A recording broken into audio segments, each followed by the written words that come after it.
Hello, it's Debbie Gilbert from the Business Awards Show, and I'm also the founder of the Best Business Women Awards and the Best SME Awards. And today we are talking all things Indian cookery, which I'm quite excited about. And I'm being joined by Roshni Ray, founder of Tikka and Tadka, and we're going to be talking about her business journey over the last 5 years into authentic Indian homestyle cooking, which she made this business out of her lifelong passion for Indian food. And they offer curry boxes, catering for weddings and corporate events. And they also run some supper clubs in Oxfordshire. And Roshni's passion is feeding people. So we're going to be talking all about her passion for what she does and her business journey. And I'm sure she's got some valuable tips to share with us today, all around running a business, but also in the food industry. So welcome, Roshni. Hi, Debbie. Thank you for having me. Oh, it's lovely to see you because the last time I saw you, you were collecting a silver award for Best Yes, Solopreneur at the Best Business Women Awards. How exciting was that? it was like one of the most exciting nights Oh, I've been that's to. Yeah. amazing. So, So thank I you for know. organizing the awards and Oh, thank you. recognizing women like us. You're very welcome. And it's great to be able to recognise entrepreneurs on their journey because it is quite hard going. We know that. um, so let's talk about your journey because you started off your working life in the NHS and now you've got this Indian cookery business. So tell us how that came about and why. Um, I've always had passion for feeding people, bringing flavors from home onto the plates of people, telling them stories about the food they are eating, telling them stories behind the food. Because for me, according to me, every mouthful, every food has a story. It has got a memory. So as general human beings, I think we connect to food a lot more with the smell, the memory, the taste, and all of that. And I just wanted to share all of that with the local people of Oxfordshire here. So after working in the NHS for quite a number of years, I just felt like I needed.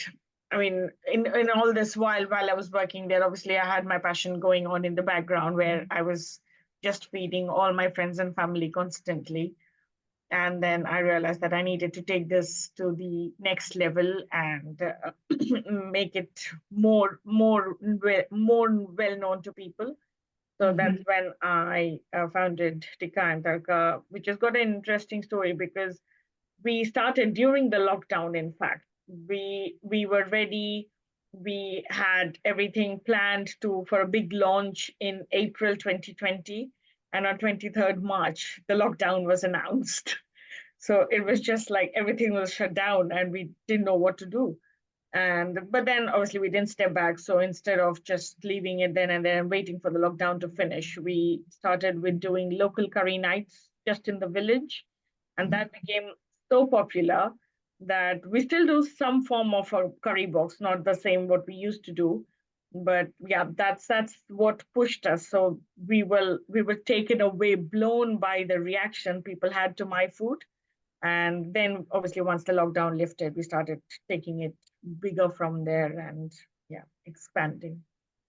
So let's go back a little bit further. So you'd obviously had this job in the NHS and this passion for cooking. And so on the lead up to when you were launching in April 2020, so what research and also what drove you to want to start a food business up? What was the main driver for that?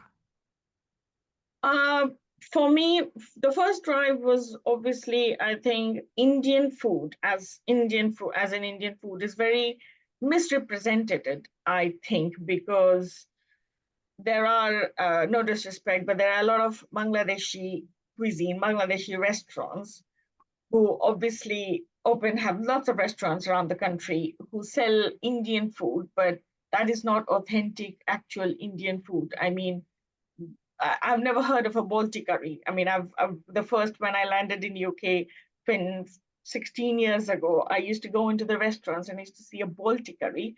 And I used to just imagine, like, what is a balti? I mean, in India, a balti is basically a bucket.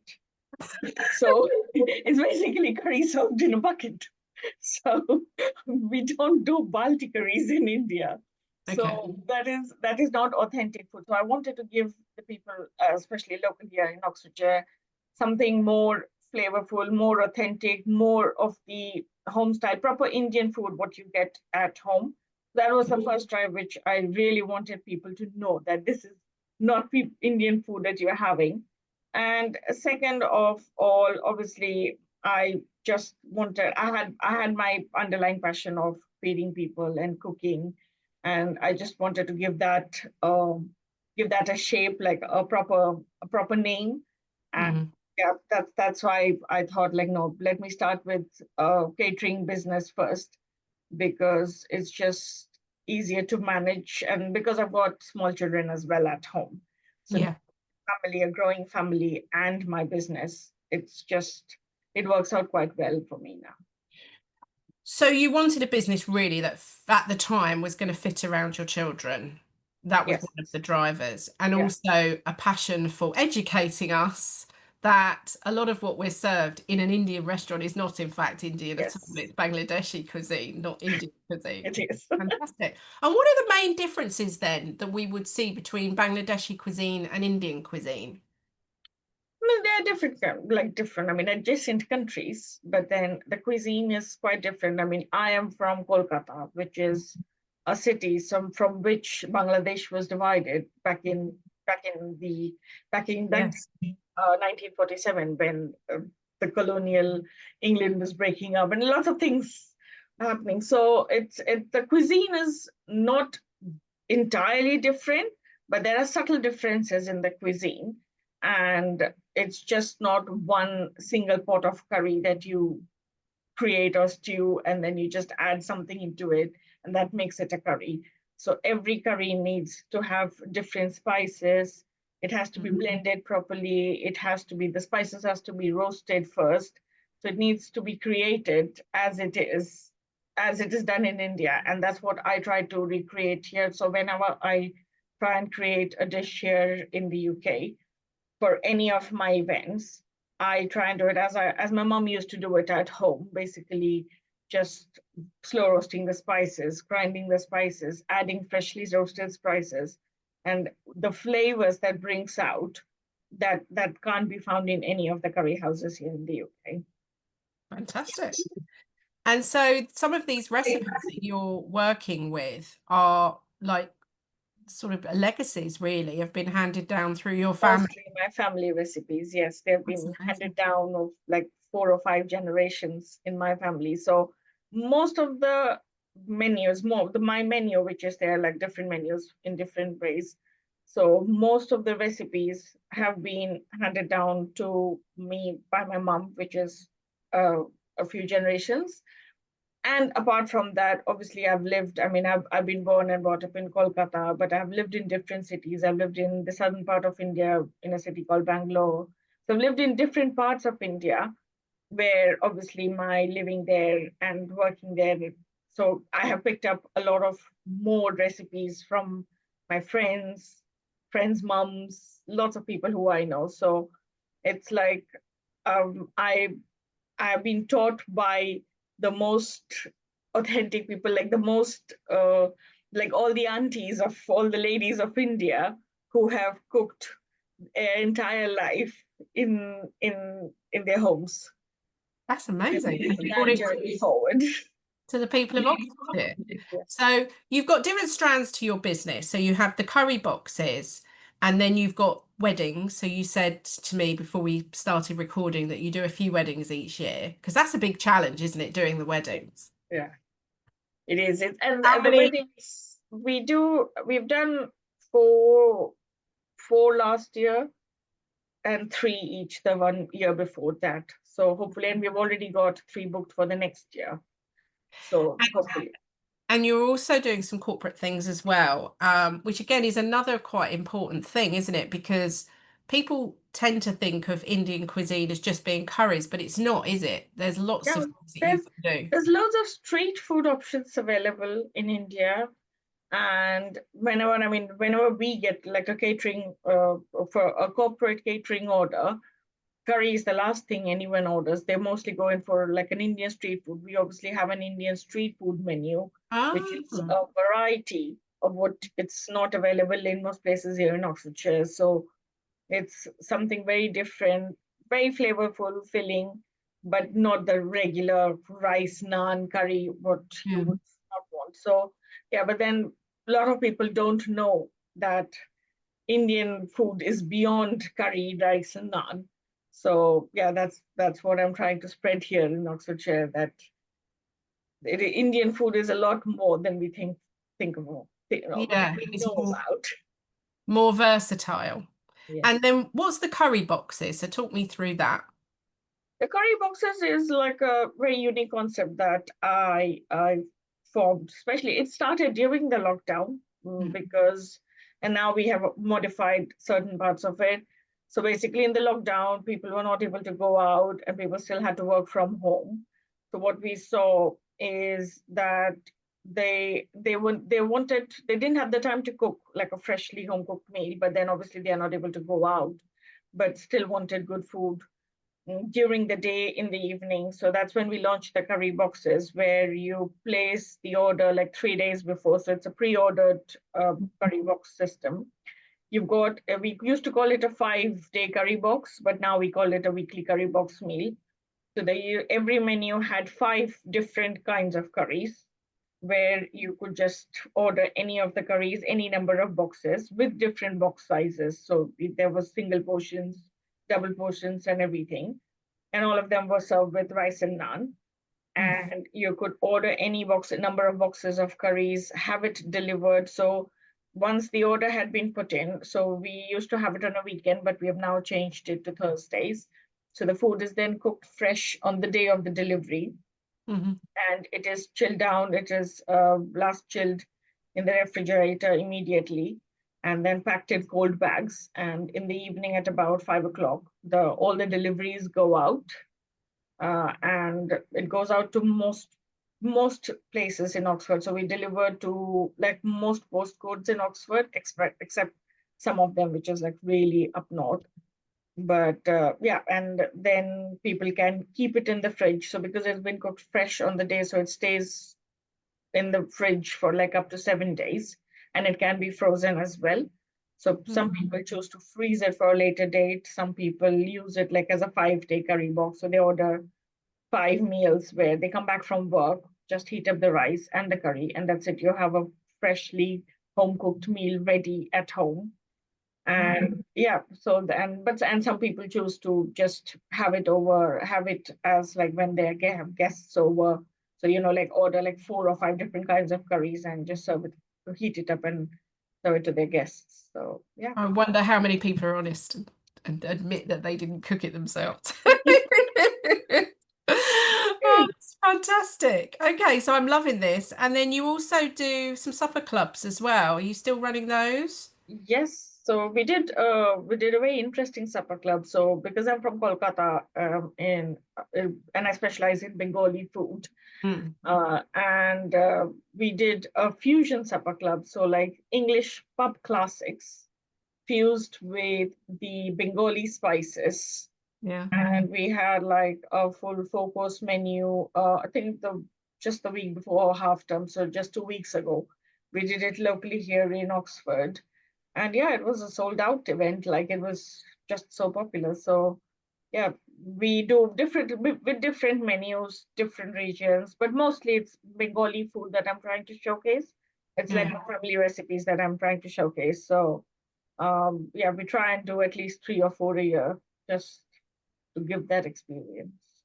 And do you find that those people then order the curry boxes throughout the year? It A kind of lot of them, one yeah. feeds I the mean, other. in my past supper clubs, that's what I found. I mean, obviously, once the food has gone out, I'll definitely go and have a chat with all the guests, and then most of them have stayed back as either guests for like either customers for catering, or the regular curry box, weekly curry box. So yeah.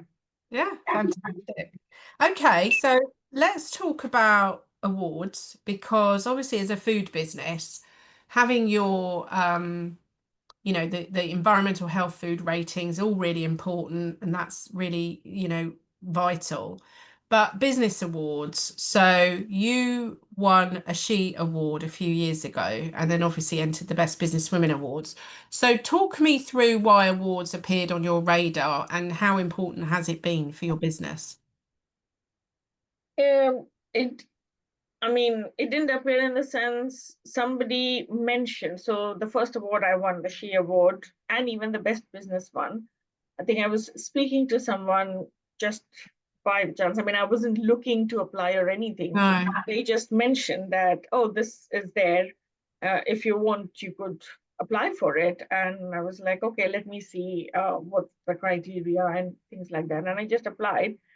And for both of them, I think when I was like shortlisted as a finalist, I still couldn't believe it because obviously I'm still very new in the business here, and there's loads of food businesses around.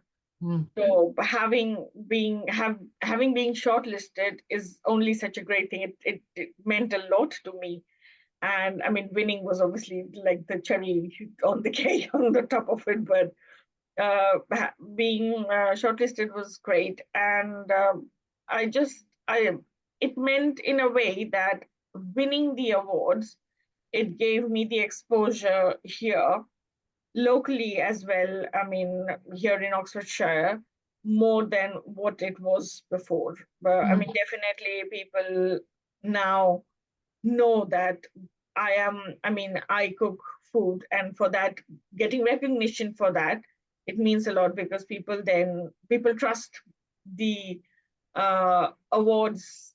People trust an award-winning business Yeah. than just a business, Yeah. definitely. So it gives you that validation, really, Yes, doesn't it, at yeah. the end of the day? So let's talk about the last few years because obviously you set a business up in a very, very difficult period of history during the pandemic. So what other challenges have you come across in the last 5 years of running your business?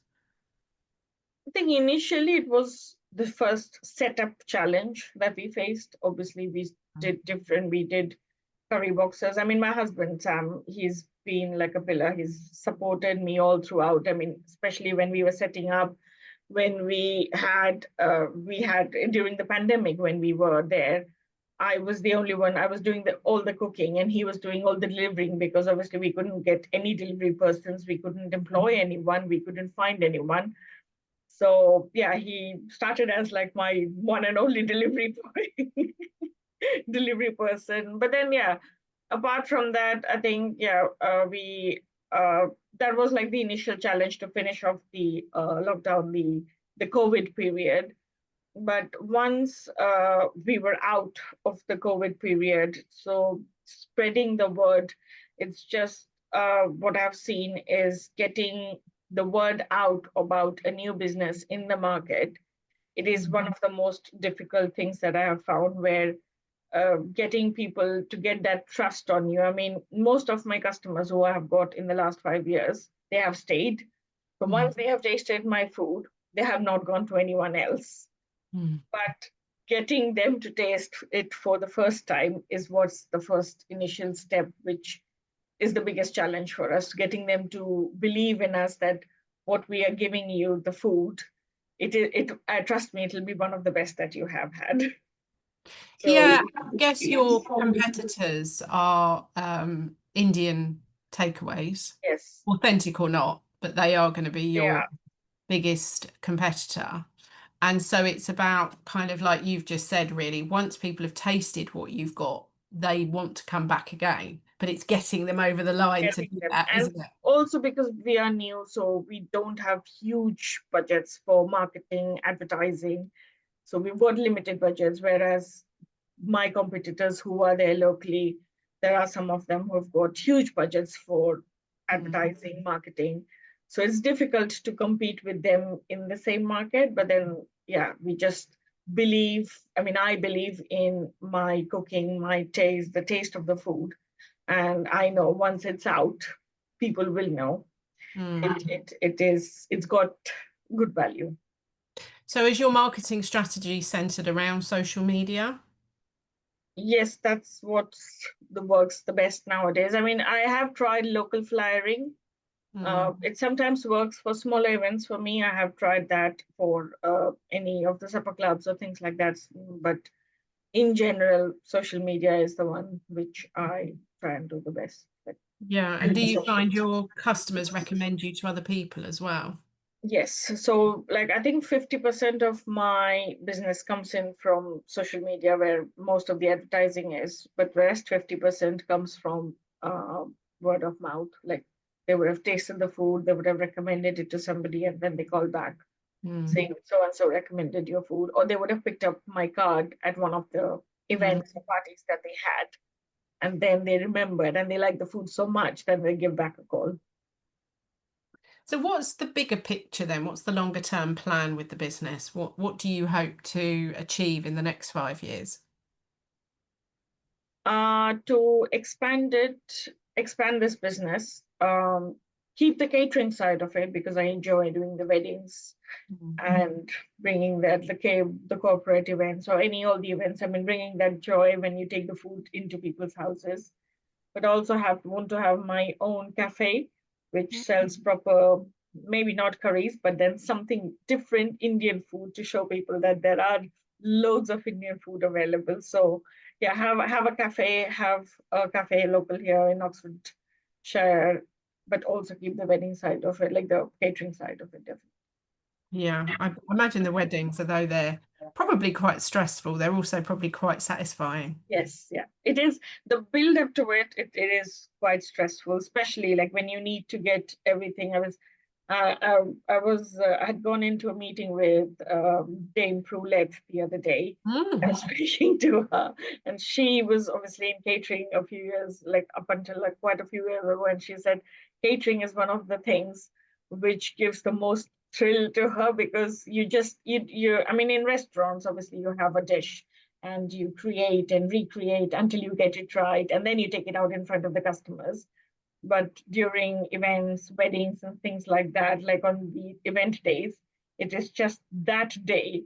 You have to get it right the first time, and you have to recreate, you have to create what your client's vision. So they have a vision, you have to get to know that vision, and then you have to recreate it on the table.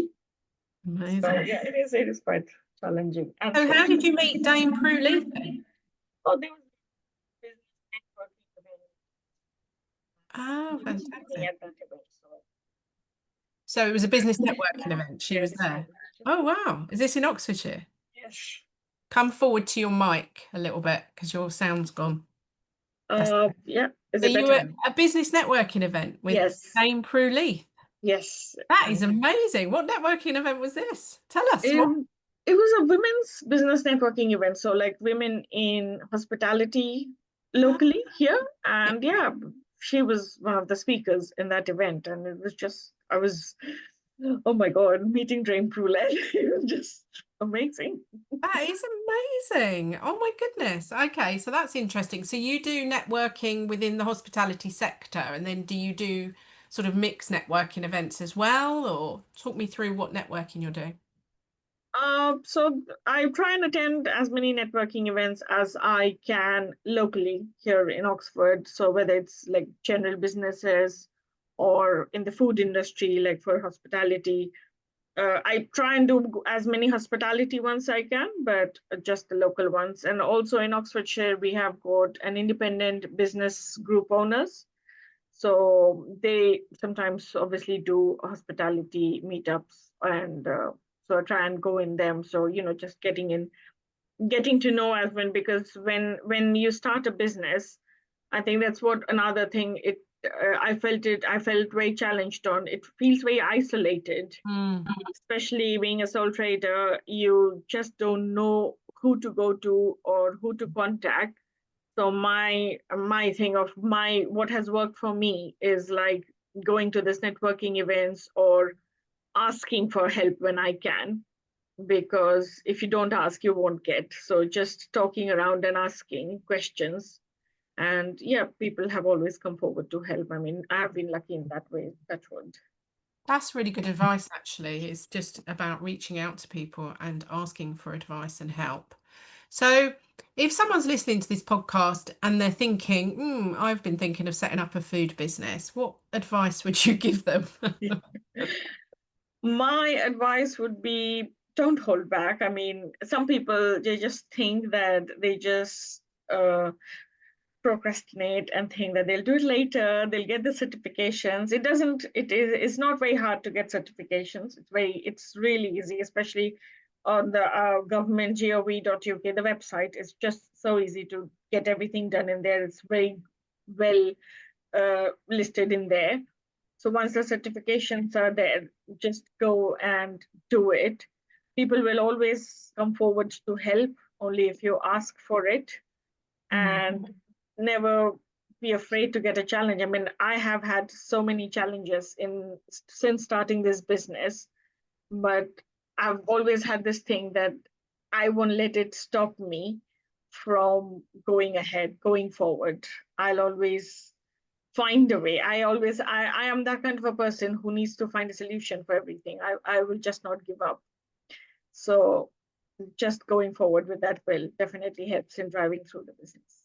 Amazing. And have you got the children involved helping you? I've got a 3-year-old and an 8-year-old. Oh, probably a So bit young.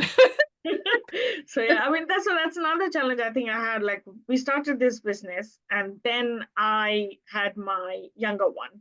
Oh So my in goodness. between businesses, so I remember, like, I think I gave birth, and within 2 months of that, there was a 60th birthday catering or something for about 100 people. So obviously I had the help of my husband, my mom, and things like that. I had my family to help me. But then within 2 months of giving birth, I was cooking for like about 100 people, like a 5 course meal, just because I mean, in a business, when it's especially your own, you don't have sick days, you don't have off days, you don't have like holidays. You have to do it. It's your thing. You have to finish it if you've taken an order. Brilliant. So you So, carried on, you powered forward. yes, but yeah, my 8-year-old, yeah, she's very forward, looking forward. As soon as she's 18, she'll take over the business. So yeah, we'll Oh, there you go. Could be a family thing. You never see. know. Well, it's been lovely to talk to you today all about your business, and we'll make sure that your details are in our show notes. So if you are in and around the Oxford area, you can order curry boxes from Roshni and maybe talk to her about some catering for an event or go along to one of her supper clubs, which sounds amazing. And I'm sure we're going to be seeing you on award stages again because you definitely are somebody who is very award worthy. So well done, and I wish you every success for the future. Thank you so much. Thank you so much, Debbie, for having me on the show. Thank And you. rewards. Thank you.